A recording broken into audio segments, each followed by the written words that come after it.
Welcome and good morning, everyone. Thank you for joining today's webinar, What's Next for Rooftop Solar in California, hosted by the San Francisco Public Utilities Commission with special guests from both Solar and Grid Alternatives Bay Area.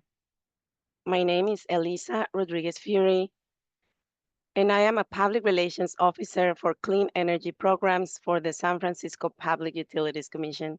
I will be facilitating this webinar. Today's webinar will be available in Cantonese and Spanish. To join interpretation with our Cantonese and Spanish interpreters, Bonnie and Gigi, click the interpretation word icon in the menu bar. Um, Bonnie, would you mind repeating this quickly in Cantonese and introduce yourself, please? 大家好，我叫 Bonnie，歡迎你今日參加我哋今日嘅會議。我嘅主持人係 Alexa，佢哋啱啱同我哋講今日嘅會議咧，我哋有幾樣事情要注意。如果你去聽中文或者西班牙文或者聽英文，你可以等陣揀你要嘅頻道。歡迎你哋嚟參加今日嘅會議。Thank you, Bonnie. Gigi, could you please introduce yourself and repeat this in Spanish? Yes. Buenos días, mi nombre es Gigi, voy a ser su intérprete de español esta mañana. Para escuchar la presentación en español, una vez que terminemos de dar las instrucciones, aparecerá en la parte inferior de su pantalla un icono con un mundo. Elija seleccionar idioma y seleccione el idioma español. Thank you, Bonnie and Gigi. So a few housekeeping items before we get started. Today's meeting is being recorded. To activate live transcription, please select the CC or closed captioning button at the bottom of your screen and click Live Transcript. To participate in Q&A, please select Q&A button at the bottom of your screen to type in your question. To join interpretation with our Cantonese and Spanish interpreters, Bonnie and Gigi, click the interpretation word icon in the menu bar and then select the language channel you want to join. Bonnie is going to repeat this in Cantonese and then Gigi in Spanish. 今日我哋會議咧有錄音，所以所有嘅情況你都會後嚟都可以再聽到。如果咧你想睇到字幕，你可以喺底下個 CC 嗰度去睇嗰個實時嘅字幕。然後如果你想參加我哋嘅問題就係 Q&A 咯，你可以撳嗰個 Q&A 嘅嗰個按鈕，等陣咧佢哋就會有時間回覆你嘅問題。如果你想聽廣東話或者西班牙話或者英文，你可以喺個大概儀圖標嗰度揀你想要去嘅頻道。Thank you. Thank you, Bonnie, Gigi. Unos puntos antes de empezar. La junta de hoy va a ser grabada. Para activar la transcripción en vivo, seleccione el CC o el botón de Closed Captioning en la parte inferior de su pantalla y haga clic en Live Transcript. Para participar en preguntas y respuestas, por favor seleccione el botón de Q y A en la parte inferior de su pantalla y escriba ahí su pregunta. Para unirse a la interpretación en español, haga clic en el icono de interpretación. Muchas gracias. Thank you. Thank you so much, Bonnie and Gigi. Now, the interpreters can go to your language channels, please. And as a reminder to everyone, if you want to hear this presentation in English, please stay in the English language word icon. So today's webinar is being hosted by the San Francisco Public Utilities Commission. We are a city department of the City and County of San Francisco. We provide high quality drinking water to the city of San Francisco. And we also provide wholesale water to 3 Bay Area counties. We provide clean, reliable energy to San Francisco residents, businesses, and municipal facilities. We also manage the collection and treatment of wastewater, which helps protect public health and the environment. And our mission is to provide customers with high quality, efficient, and reliable water, power, and sewer services, to be inclusive of environmental and community interests, and to sustain the resources entrusted to our care. The SAPUC has been providing clean, safe, reliable public power for San Francisco for more than 100 years. Today, we continue to serve as the city's local clean electricity provider. We offer two clean electricity programs that serve San Francisco. The first is Hetchy Power, which is San Francisco's public power utility.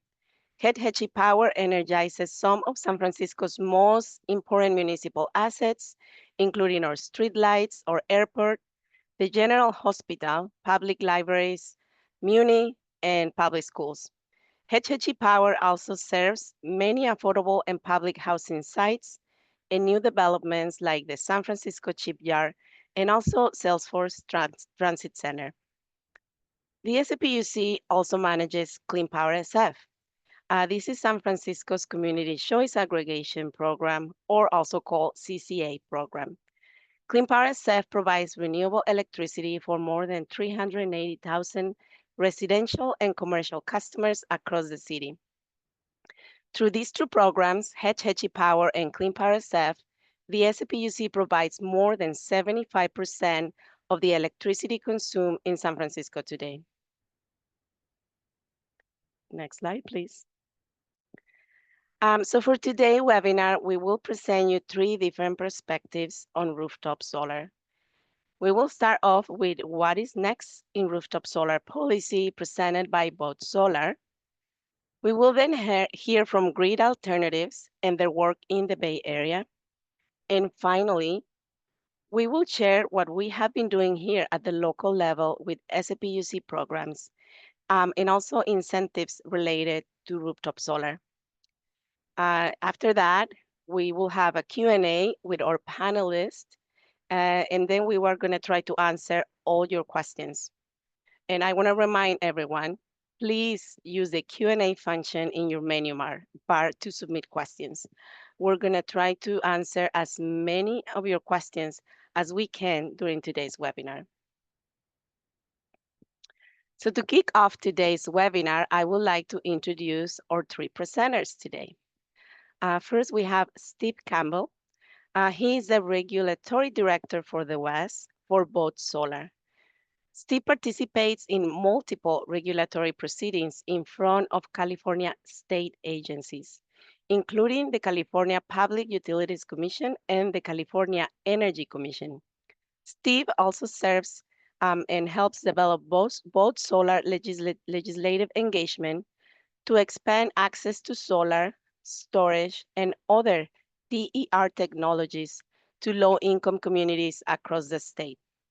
Previously, Steve worked in different capacities, developing energy efficiency and clean generation projects for public school districts and for municipalities. We also have with us Helen Ma. She currently serves as the Outreach Operations Manager at Grid Alternatives in the Bay Area region. In her experience in the renewable energy field and in nonprofits, Helen has navigated the growth and changes of the accessibility of solar, particularly to communities most impacted by environmental injustice. With a background in sustainable system and half a decade of experience in program administration and implementation, Helen applies the understanding that a sustainable future requires multiple approaches and interconnected efforts. And here from the SPUC, we have Rose Nakasone. Rose is the utility specialist for Clean Power SF for the Net Energy Metering Program. Rose oversees monthly operation of the NEM program and the annual NEM true-up and cash-out processes. Rose has over 15 years of energy industry experience in the nonprofit and public sectors. Welcome, everyone. And now I will turn it over to Steve, who will begin today's webinar. Thank you.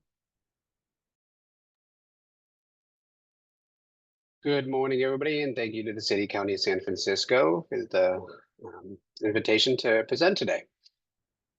My name, as mentioned, is Stephen Campbell, Regulatory Director for the West at Vote Solar. Next slide, please.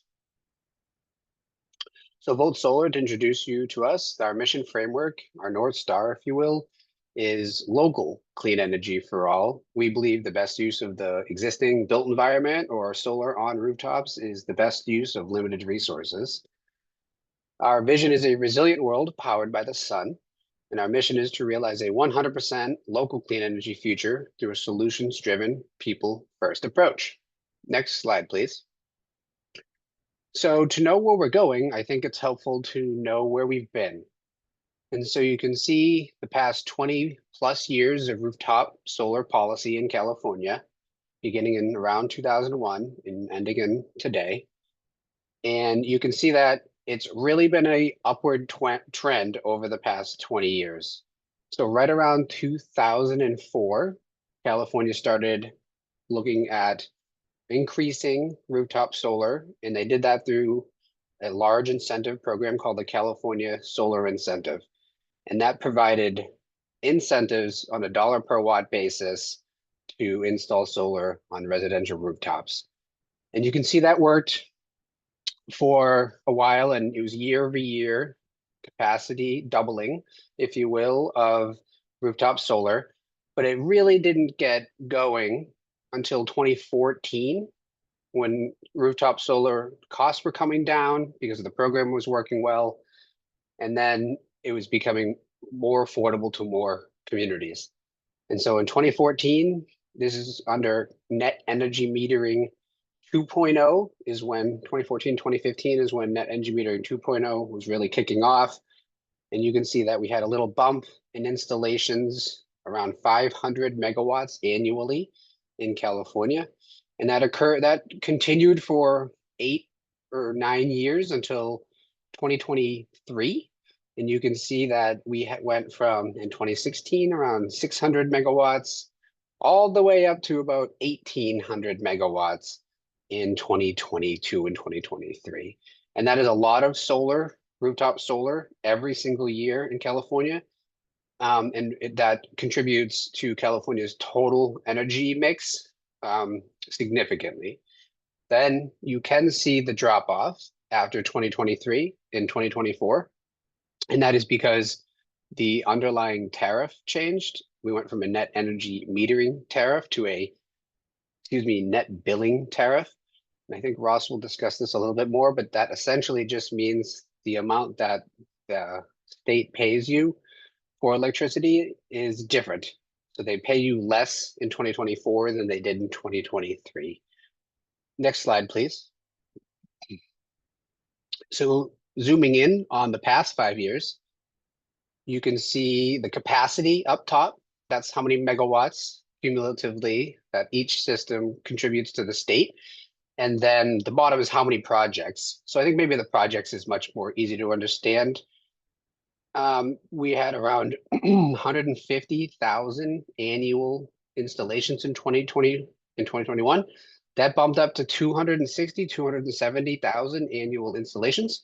That's a good amount, but remember, California does have 13 million plus homes.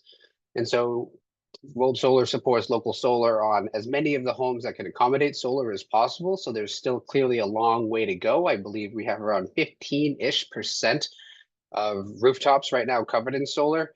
So there's still a long way to go, and Volt Solar supports policy to get there. And then again, you can see the drop off in 2024, and this is why. Next slide, next click, please. And so you can see that NEM and NBT, that stands for net energy metering and net billing tariff generation. And you can see the storage attachment. So previously, you can see that it was 2020 to 2023, it was very low storage attachments. And that means you install a rooftop solar system and you attach a battery storage to it. And that really ramped up in 2024. And that was the point of the net billing tariff. So Volt Solar supports that 54%. We want that number to be even higher. And we do think that there's many ways for that to happen in the future. Next slide, please. Primarily, primarily these policy drivers. So in the past few weeks, if you will, there's been, I think, a renewed focus on state level clean energy policy making. In California, we want to lead the pack of all states across the country. And right now, our guiding North Star to do that is Senate Bill 100 that was passed in, I believe, 2018, that requires 100% of carbon-free resources by 2045. Volt Solar believes that residential rooftop solar should contribute a large percentage of that 100%. And the other part, if you're not going to install rooftop solar or wind, you're going to install larger solar called wholesale solar generators. And that is good and critical. It's also difficult. And right now there's a lot of clogged interconnection queues, which just essentially means there's very long lines to interconnect new large generators. That in turn leads to high local or resource adequacy costs in places where it's difficult to get transmission to, like the city and county of San Francisco. And then climate change impact on those distribution and transmission and distribution systems, and the distribution systems like the local poles and wires you see out your window. A lot of that infrastructure is old, and with higher winds and hotter days, it wears quicker. And so we believe that local as possible, solar and storage and microgrid and other resilient and reliable systems is possible, and that's what we work toward every day. The other thing is California and the country, but California specifically needs more power. So there's been a lot of conversation about data centers and large businesses using more electricity. And also there's a lot of electric vehicles. I think County San Francisco probably has one of the highest rates of electric vehicle adoption in the country.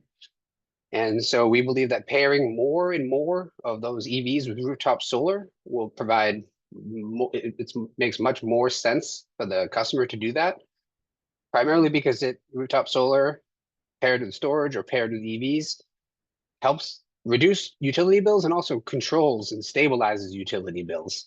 So you're not subject to wild fluctuations or constant year-over-year rate increases. So the combination of all these policy drivers going to solar and storage and solar and EVs, we think will be a good driver. And to get there, Volt Solar will be, next slide, please. Working with state decision makers, including at the San Francisco Public Utilities Commission, the California Public Utilities Commission, the California Energy Commission, and other agencies to use our expertise and our trusted partner to ensure that we have more clean energy systems serving more low-income communities.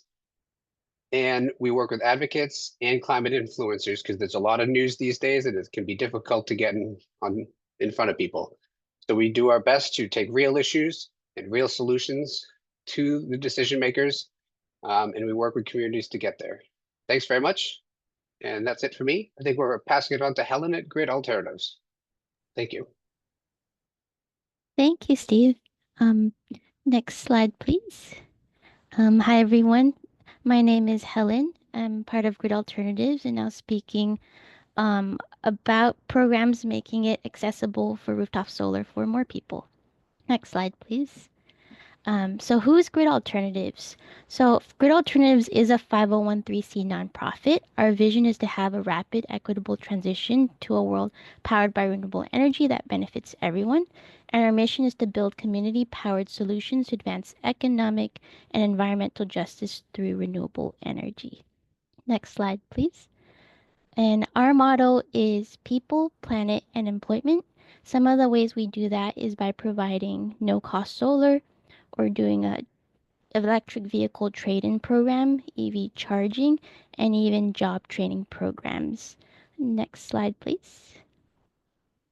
And so our primary funding to make no-cost solar available to the community is something called DACSASH. And this is a program that's overseen by the California Public Utilities Commission, and Grid Alternatives is the administrator. And we do that through what's called our Energy for All program. And I want to acknowledge the SFPUC for also being great partners and also contributing to making solar at no cost for the communities in this area through their Go Solar SF rebate. Next slide, please. And so these are some of the different places Grid Alternatives works in. I'm primarily going to focus on our Bay Area, San Francisco region today. Next slide, please. Okay, so through the DACSASH program, excuse me, it's primarily focused on communities most impacted by environmental injustice.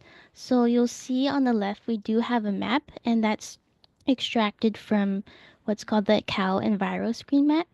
That map primarily highlights which areas are most impacted by things such as air pollution, water quality, level of education. So what's highlighted in red shows those communities that need priorities in resources and even highlights who's most impacted by these environmental injustices. And so you'll see that on the right hand side, that is an image of San Francisco and Bayview. And the primary areas we serve in San Francisco is Hunters Point and Bayview, who are also have a history of shipyards and maybe not the cleanest things for the community. And I'll go to the next slide, please. And so some of the qualifications for our Energy for All program is you have to own and live in your home. You have to have qualifying income and also be in the state-funded area that was highlighted by the Cal Enviro screen map. Um, and then having a good roof with limited shade, and there is a usage requirement. I don't want people to disqualify themselves before they reach out. If you get the sense you don't qualify, we also have a $200 referral program for anyone you refer and gets installed by Grid. Next slide, please. Some of the obstacles in obtaining solar or even through our program is a lot of people don't believe our program is free or at no cost. We truly are funded by the state, and we are very creative in the funding that we get to make it possible to make it no cost. Another obstacle that comes up a lot too is there tends to be a lot of older homes in the area or the housing stock. People need main service panels that are upgraded or roofs that need to be replaced or repaired. And a big thing, and Steve highlighted this, that with the NEM 3 change, it's made it difficult for more people to be convinced to get solar. So that's something that we're also encountering right now with the utility changes. Next slide, please.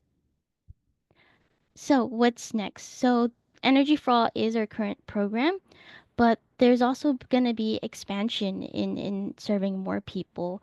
And so this can be done in some of the upcoming programs um, rolling out. So one thing is called Self-Generation Incentive Program that is also overseen by the California Public Utility Commission, managed by PG&E in this region. And that's going to also be providing funding for home battery backup systems and also soon for solar. Another program that's going to be rolling out is this is from the EPA, and I won't read that statement for everyone, but it's making it definitely more accessible for rooftop solar adoption. And this will be done on both a federal level that Grid is administrating through the Solar Access for Nationwide Affordable Housing, SANA, and also separately, the state of California is also receiving funding for this as well. Next slide, please. Yeah, so I want to thank the SFPUC for having me today, and I'll hand it off to Ross. Great. Thanks, Helen. As Helen mentioned, I'm Ross Nakasone. I'm a utility specialist here with the San Francisco Public Utilities Commission. So the San Francisco Public Utilities Commission has been a strong proponent of on-site renewables like rooftop solar over 15 years now. Since 2009, we've offered Go Solar SF, a program which has provided financial assistance for rooftop solar installations in San Francisco. It has provided nearly $30 million in incentives, resulting in approximately 7,000 installations across the city. And it still provides funding to customers with low income through Grid Alternatives DAC/SASH program, as Helen just mentioned. In addition, Clean Power SF created a new program called the Solar Inverter Replacement Program. That program provides up to $3,000 in incentives to inspect, repair, or replace a system's solar inverter, a key component of the system. So far this year, so far this year, this program has replaced 174 inverters for Clean Power SF customers with low incomes. In addition, Clean Power SF has also procured about 300 megawatts of new utility-scale solar and about 150 megawatts of storage under long-term contracts to supply clean electricity to our customers. And the San Francisco Public Utilities Commission's public power utility, Hetch Hetchy Power, as mentioned earlier, has installed 28 solar installations on public buildings across the city, including schools, City Hall, and others. And they have over 3 megawatts of capacity currently under development. So Net Energy Metering 101. Before we get into the details of net energy metering, I wanted to remind you how Clean Power SF works. Clean Power SF buys electricity from sources such as wind and solar, and that electricity is delivered to your home via PG&E's existing poles and wires. Now, if you have solar panels, you have a billing arrangement on your Clean Power SF/PG&E bill. It's called Net Energy Metering, or NEM. What's great about NEM is that excess energy that you produce beyond what your home or business uses gets reflected as a credit to your account. And then these credits can help offset charges for electricity use in the future. Great. Clean Power SF's NEM program offers some advantages over PG&E. We provide monthly billing, which avoids large yearly true-up bills. Our net surplus compensation rate, that's the amount we pay customers for net surplus generation over the year, is greater than PG&E's. And if you have the option to upgrade to our Super Green service, which is 100% renewable electricity. This ensures that you can be powered by renewable electricity, even if your solar panels do not meet all of your annual electricity needs. Today, Clean Power SF's NEM program has about 12,500 customers, or about 3% of all Clean Power SF customers citywide. The vast majority are residential customers, and about 10% are on discount programs. In 2024, NEM customers generated about 4.5 megawatt hours in surplus generation. That's electricity that was sent back to the grid. On this screen, you'll see a map of the city divided into our 11 supervisorial districts. The legend shows the number of Clean Power SF NEM customers and how many participated in our Go Solar SF program. And it's great to see a sizable number of solar systems in every district across the city, thanks in part to the financial support from Go Solar SF and, of course, partners like Grid Alternatives. Okay, understanding your monthly NEM bill. So if you're a Clean Power SF NEM customer, here's an example of your monthly NEM bill.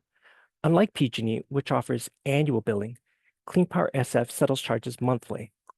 Clean Power SF customers will see a dedicated page on your PG&E bill with your Clean Power SF charges and credits. Charges and credits. And you can see that little red box there. That's what you're going to be looking for on your bill. So this part of your bill will show your usage. And if you produced more electricity than you consume, you'll get a credit. If you consume more electricity than you produce in a month, the cost of that electricity will first be deducted from your credits.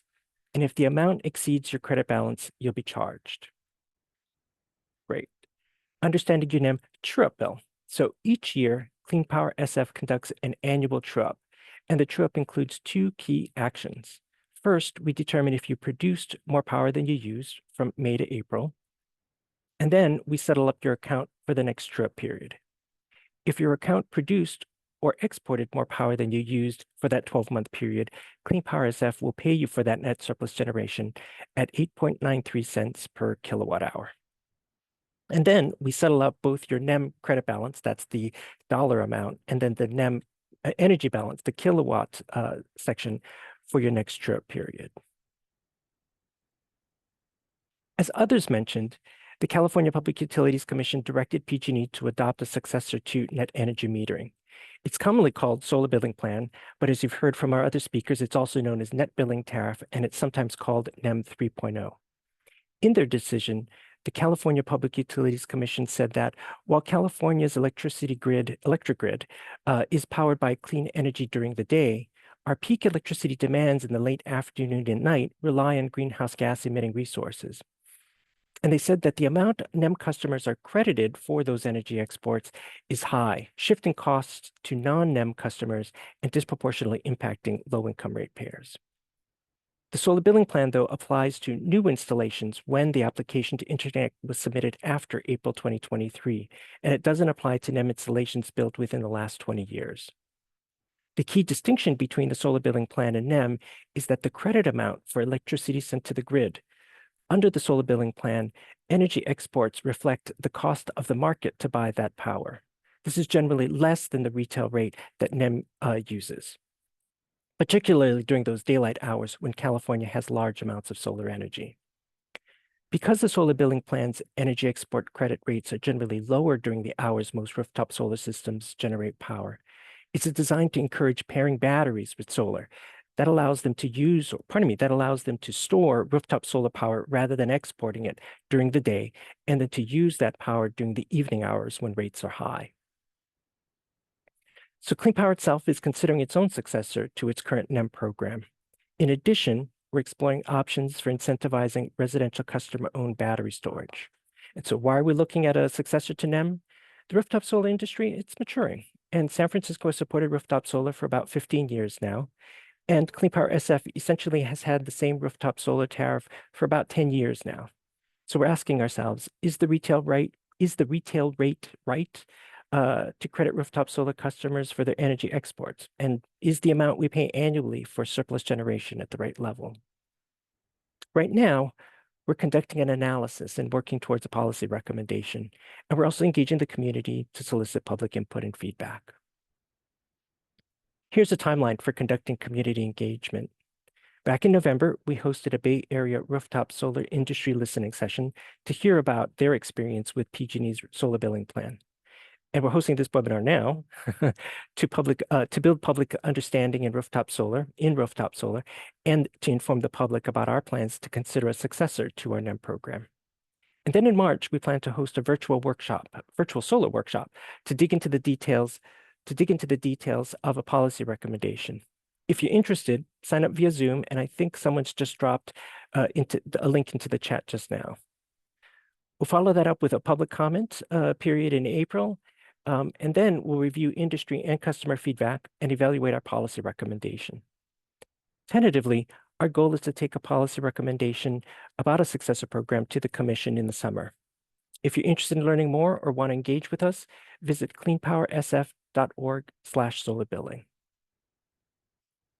So in summary, the SFPUC has been a long-time proponent of on-site renewables, offering various programs and net energy metering. And now we're looking to the future with a successor to NEM and options for incentivizing residential customer-owned battery storage. I think that's all I have. So thank you.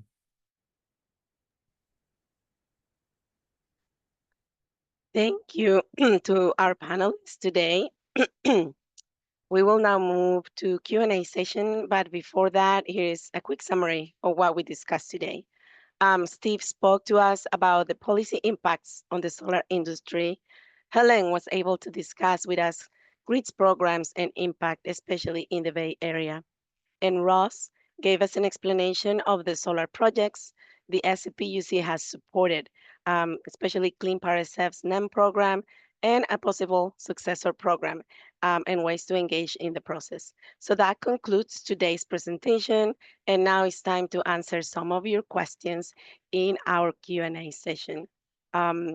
So I'm gonna open to Q&A, but again, based on the questions you all have contributed using our Q&A function, we recognize that there might be a lot of questions in the chat.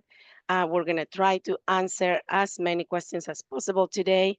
We also encourage you all to add questions to a survey that we're gonna share with you after this presentation. So you can give us your feedback for this presentation as well as add more questions if we don't respond to your questions today. So I'm gonna start with this question is for Helen. And Haley, can you please stop screen sharing and bring all panelists to the camera? That would be great. Thank you. Ross, Helen, and Steve. Should we come off screen? Yes, please. Thank you. Thank you, everyone. So Helen, a question for you. Can energy for all be combined with electrification, particularly if the building has usage below 3,000 kilowatt hour year target. Can the building also anticipate in an equitable building card or EAP to install heat pump water heater, which could be increased annual kilowatt per hour usage? Yeah, absolutely. We highly recommend any homeowner participant electrify first before you participate in getting solar so that you can get a larger system size if possible. And really, we recommend making decisions before getting solar if you can, whether you want to electrify, replace your gas appliances with electric, or replace your water heater. If you want to adopt an EV and install EV charging, those are things that are going to influence your usage, and that would also help qualify for the program as well. Thank you, Helen. I also have another question, and this question is for Steve. Are there any updates on the California Supreme Court review of NEM 3.0?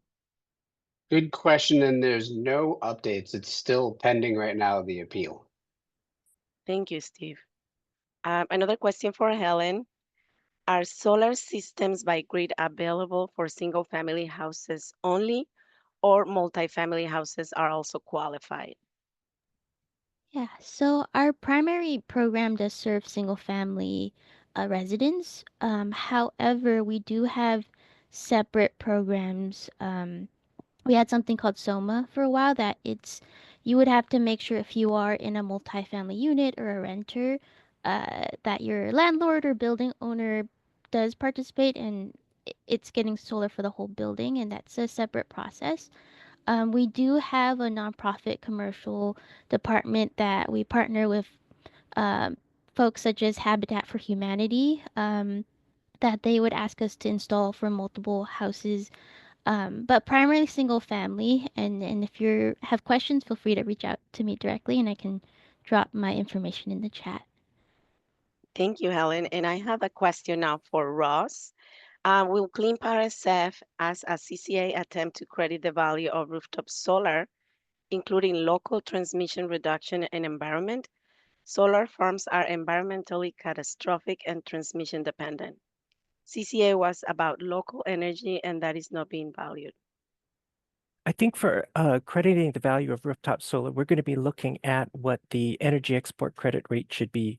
Currently under NEM, it's basically retail. So effectively, 1 kilowatt hour of energy exported is equal in value to 1 kilowatt of energy imported.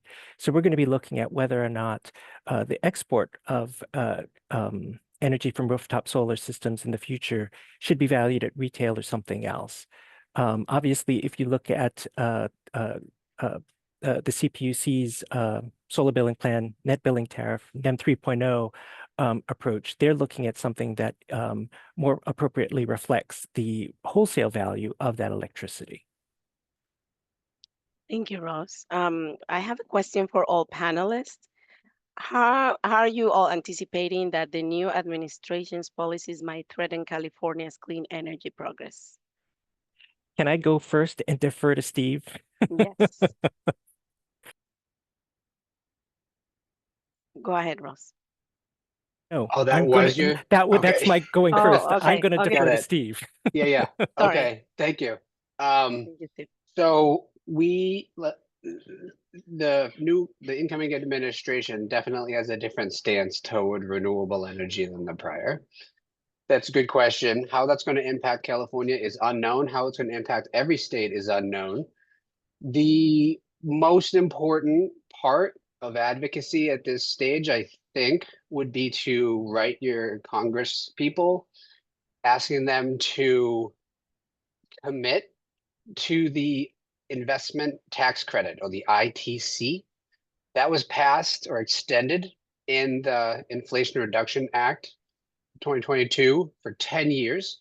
The ITC is a 30% tax credit. It's also refundable, so that's critical as well. But even the underlying framework of the tax credit is for solar and storage. And that is a very, very important aspect of continued solar and storage deployment across the country and certainly in California. Right now, it's still available, but we are uncertain if it's going to remain available. So I implore you to all write your local legislators and ask them to support that aspect of it. There's other programs, obviously, that have been funded by the IRA specifically, that those funds are still moving despite what you hear, but they may be at more risk, if you will, than the ITC. But at the end of the day, all those funds that were passed by both sides of Congress in 2022 are critical to continue to move. Thank you, Steve, and don't go away because I have another question for you. This is a comment and a question, actually. So as a San Francisco condo owner and a former employee at a solar company, I have heard nothing but outrage about NEM 3.0 legislation that tags solar adoption in the state, as your graphs illustrated. Steve, you are the first person I have heard say anything positive about NEM 3.0 in regards to increasing battery installations. Do you think that the benefits of NEM 3.0 have outweighed the harms? How does the state continue to incentivize solar to people who can afford or don't have the ability to install batteries? Great question. You're right. I try to be more positive about things perhaps than others. Helps me. I hope it helps you. I'll say NEM 3.0, I believe is not, I could have been a little bit more fair, I believe. It should have led to more deployments in 2024. But there is one underlying aspect of the tariff that I do believe was necessary, and that was to incentivize storage. So if you had kept the export compensation at retail level, you would not have as much storage. And that is what you saw in 2020 to 2023. And then that was a 10%, 12% attachment rates. When you then move to net billing tariff, you have a 54% attachment rate. I would like to see an 85 to a 95% attachment rate. That lowers costs for all ratepayers. The more solar and storage you have, the greater the impact that has across the entire rate base. For somebody in a condo, we at Volt Solar have been working on community solar legislation in 2023, and then at the CPUC last year. And unfortunately, I will say that was passed and signed by Newsom, and then it went through the CPUC process last year. And we don't think it'll be as impactful as it should. So we are back in front of the legislature this year with a more prescriptive or a more prescribed policy to hopefully have community solar be a much larger, more impactful program in 2026. And so anybody can sign up for a community solar subscription. And last thing I'll say about that is a defined amount of bill savings for 20 years, and it's guaranteed. And it's new solar, so that's probably the most important part. It's not existing contracts, it's brand new solar. That's what we support. Thank you, Steve. I have a question for Ross. How does the price of regular electricity from PG&E compare to the price of renewable electricity via Clean Power SF? Ooh, that rate comparison. I'm sorry, I'm a little weak on that right now. But hopefully I've got folks behind in the chat helping me. Hopefully someone can help me answer that and we can come back to that question. Can we bring back Andrew, Customer Solution Supervisor, to answer this question? Is Andrew in the room? No, I'm there. I'm sorry. Can you repeat the question one more time? Absolutely. How does the price of regular electricity from PG&E compare to the price of renewable electricity via Clean Power SF? Yeah, and that's a fair question. So we offer rates that are comparable depending on which rate class you're on with PG&E. And you can take a look at the Clean Power SF website to take a look and see what our rates currently on for your given rate class. So our webpage has our residential rates listed as well as our commercial rates listed. And if you're a customer who is currently on PG&E and interested in seeing the difference, you can either take a look there or you can give our customer service call line, and they can also help you out with a rate comparison before you make a decision. And I think we can drop that that phone number in the chat as well. Thank you, Andrew. And by Mhm. the way, everyone, Andrew is behind the scenes today, but Oh. he's the Customer Solutions Supervisor Thank you, for Elisa. Clean Yes, Power SF. I Thank should you. introduce myself before I answer these things. Thank you. You were perfect. Okay, so I have another question for Helen and Steve. Any hints on expectations for the IRA tax credit for solar? I'm gonna take a page out of Ross's book and defer to Steve. Yeah, that is what I was talking about. The investment tax credit, the ITC tax credit was passed in the IRA, and we need that to continue for 10 years. And again, it's for solar and storage. So we have no hints that that is at risk. There is fear. And I think we want to turn that fear into action and make sure that that ITC is protected. It really is probably the single most critical aspect of continued solar and storage deployment across the country for the next 10 years, and particularly in California, because we have much more aggressive climate targets than most of the states. So I really would recommend getting in touch with your legislators. And then I could probably send around resources for people to sign on to letters and things like that to protect that ITC. Thank you, Steve. I have another question for Helen. Does the SGIP program only apply to existing single family? Are there any battery programs for multifamily new construction?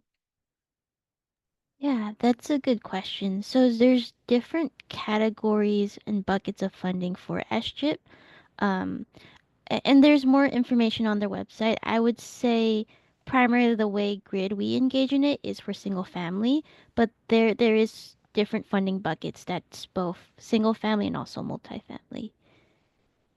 Great, thank you. Yeah, if you can share more information, that would be great. Um, Another question for Steve. To maximize my existing rooftop solar, I would like to increase from 13.5 kilowatt hour battery to 27. However, San Francisco limits storage to 20 kilowatt hour. How can we change San Francisco local rules to enable larger batteries? Great question. So it sounds like you have one storage unit and you want to go to two. And that makes perfect sense. Hopefully you're electrifying and you're bringing on more load and you want more backup. I think that makes a lot of sense. My understanding is with the holdup with a lot of times of adding more capacity to battery storage is not necessarily the city, it's the fire code, which is part of the city. But that's a little bit of a tangential process to a lot of the regulatory work at the CPUC. I don't think they'd be setting the limits. I think it would be the city fire code or the building and safety inspectors. So I would just Google that which specific code you're looking to interpret into change and modify, and then you could email me and I could also help you find the right way to engage and make the recommendations for change. Thank you, Stephen. Do you mind dropping your email in the chat, please? Sure, yeah. This question is for Ross. How does Clean Power SF NEM program interact with the CPUC NEM 3? Oh, you mean right now? So PG&E began implementing their version of NEM 3.0 called the Solar Billing Plan in April of 2024. That's when they started to move customers over from net energy metering to NBT. So if any installations went online after April 2024, they were immediately placed onto Solar Billing Plan. We currently do not have a sort of a companion, if you will, tariff to match the Solar Billing Plan. So we modified our net energy metering tariff to expressly accommodate Solar Billing Plan customers on our NEM tariff. But I would caveat that and say that we also put into the language that, if we were to ever create a successor to our NEM net energy metering program, NEM program, that those customers who are currently on Solar Billing Plan, but temporarily, if you will, on Clean Power's net energy metering program, that they would eventually be migrated over to a Clean Power SF successor to NEM. Wonderful. Thank you, Ross. I also have a question for everyone. In terms of technology, solar panel and batteries technology is advancing quickly. What advice would you have to look for in upcoming availability of improved technology for someone who is looking to install solar in the near future?